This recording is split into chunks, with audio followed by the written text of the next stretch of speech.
कभी ऐसा लगा है कि अंदर ही अंदर एक लड़ाई चल रही है, मतलब एक हिस्सा कुछ करना चाहता है और दूसरा उसे पूरी ताकत से रोक रहा है। यही वो कमाल की और कभी-कभी उलझाने वाली शक्ति है जिसे हम इच्छा कहते हैं। आज हम इसी गुत्थी को सुलझाने की कोशिश करेंगे। ये कहानी हम सबकी है ना? एक तरफ गर्मा-गर्म समोसे हैं और दूसरी तरफ सेहत की चिंता। और ये सिर्फ खाने की बात नहीं है, ये तो हमारी जिंदगी के हर मोड़ पर हमारे सामने खड़ा होता है। यही वो अंदर का संघर्ष है जिसे आज हम गहराई से समझने वाले हैं। तो आज का हमारा सफर कहां से कहां तक जाएगा? हम शुरू करेंगे इच्छा शक्ति को समझने से, फिर देखेंगे कि कैसे हम दमन और भोग के जाल में फंस जाते हैं। हम माया के उस चक्र को भी समझेंगे जो हमें गोल गोल घुमाता रहता है, और फिर ईश्वर प्रणिधान के रूप में इसका एक हल भी खोजेंगे। और आखिर में हम ये जानेंगे कि कैसे यही इच्छा एक वरदान बन सकती है। तो चलिए शुरू करते हैं पहले हिस्से से और अपनी इस अंदरूनी दुनिया की गहराइयों में उतरते हैं और उन ताकतों को समझते हैं जो असल में हमें चला रही हैं। तो आखिर ये इच्छा शक्ति है क्या भला? देखिए, ये सिर्फ कुछ चाहना नहीं है, ये हमारे अंदर की वो आग है, वो इंजन है जो हमें चलाता है। ये वो चिंगारी है जिसके बिना जिंदगी में कोई एक्शन हो ही नहीं सकता। संस्कृत में इच्छा का मतलब ही है एक बहुत गहरी चाहत, एक पैशन। इसके बिना तो जीवन मानो रुक ही जाएगा। और जहां हीरो है वहां विलन भी तो होगा, है ना? तो हमारी इस कहानी का विलन है अहंकार। ये अहंकार इच्छा की इस साफ सुथरी एनर्जी का गलत इस्तेमाल करता है। ये वही मैं है जो कहता है मुझे ये चाहिए, और बस यहीं से सारा संघर्ष शुरू हो जाता है।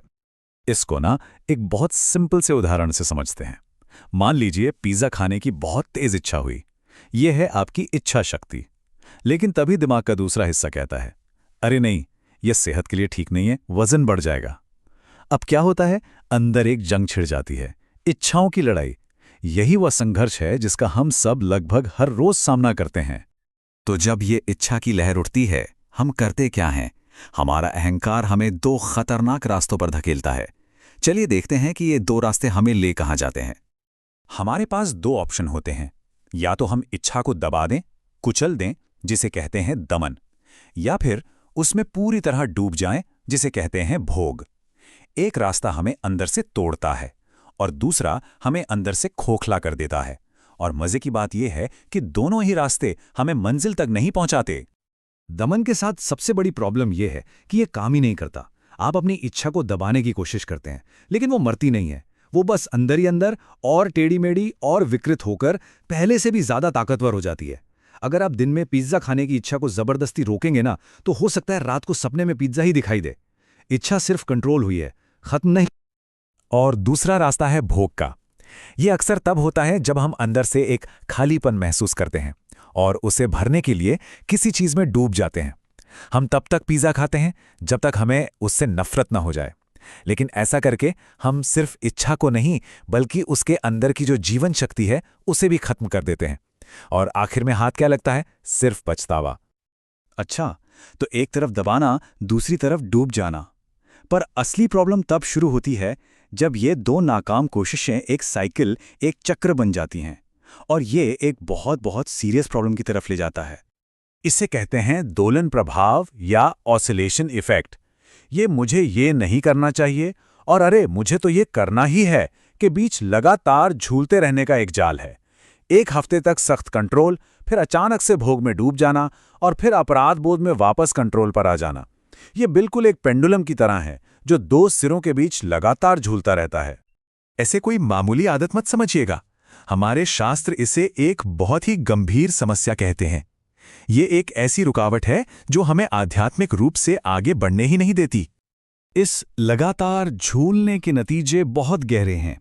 ये हमारी इच्छा शक्ति को बुरी तरह से कमजोर कर देता है, हमारी पूरी एनर्जी सिस्टम को हिलाकर रख देता है। सच पूछें तो यही वो माया का असली बंधन है जो हमें एक जगह फंसा हुआ महसूस कराता है। ये सिर्फ एक इंसान की प्रॉब्लम नहीं है, बल्कि पूरी मानव सभ्यता की एक बहुत बड़ी चुनौती है। और कमाल की बात यह है कि ये सिर्फ कोई आध्यात्मिक बात नहीं है। आज की मॉडर्न साइकोलॉजी भी इसे मानती है। जो लोग किसी तरह की लत यानी एडिक्शन से जूझ रहे होते हैं, उनमें ये साफ साफ दिखाई देता है। वो कंट्रोल और भोग के बीच लगातार फिसलते रहते हैं, जिससे रिलैप्स कहते हैं। ये वही दोलन प्रभाव है। अच्छा, तो प्रॉब्लम तो हमने समझ ली और ये भी देख लिया कि ये कितनी गहरी है। तो क्या इसका कोई हल है? जी हाँ, बिल्कुल है।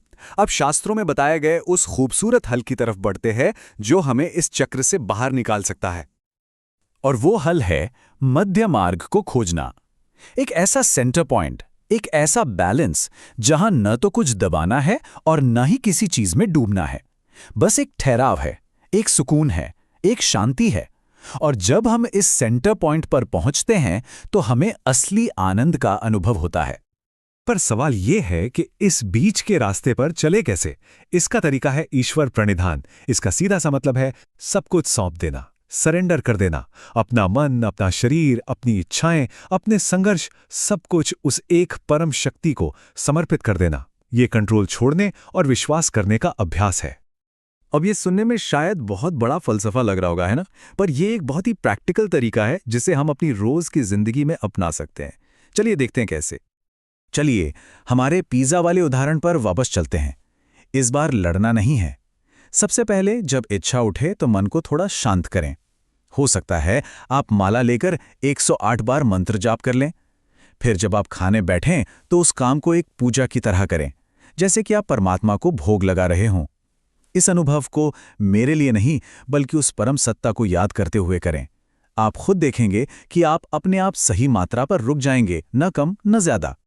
देखिए, हर अनुभव एक लहर, एक तरंग की तरह होता है। ये अंदर से उठता है, अपनी ऊंचाई पर पहुंचता है और फिर शांत हो जाता है। जब हम इस अनुभव की लहर को अपने अहंकार से जोड़ते हैं तो अहंकार कहता है मुझे और चाहिए और चाहिए। लेकिन जब हम इसे परमात्मा की याद से जोड़ देते हैं तो हम उस लहर का अनुभव भी कर पाते हैं और उसमें बहते भी नहीं। और अब हम आते हैं सबसे जरूरी और शायद सबसे हैरान करने वाली बात पर। अब तक हम इच्छा को एक प्रॉब्लम की तरह देख रहे थे, पर क्या हो अगर मैं कहूं कि इच्छा कोई प्रॉब्लम है ही नहीं? एक बहुत ही गहरी और क्रांतिकारी बात कही गई है। अगर आप अपनी इच्छा को मारने की कोशिश करते हैं तो इच्छा आपको मार डालेगी। ये विचार सब कुछ बदल देता है ना? तो आखिर में संदेश बस इतना है, अपनी इच्छाओं से लड़िए मत, उन्हें बदलिए। वो आपकी दुश्मन नहीं बल्कि आपके आध्यात्मिक विकास का ईंधन है। जब हम अपनी इच्छाओं का स्टीयरिंग व्हील अहंकार के हाथ से छीनकर परमात्मा को सौंप देते हैं तो वही इच्छाएं हमें मुक्ति की ओर ले जाने वाली नाव बन जाती हैं।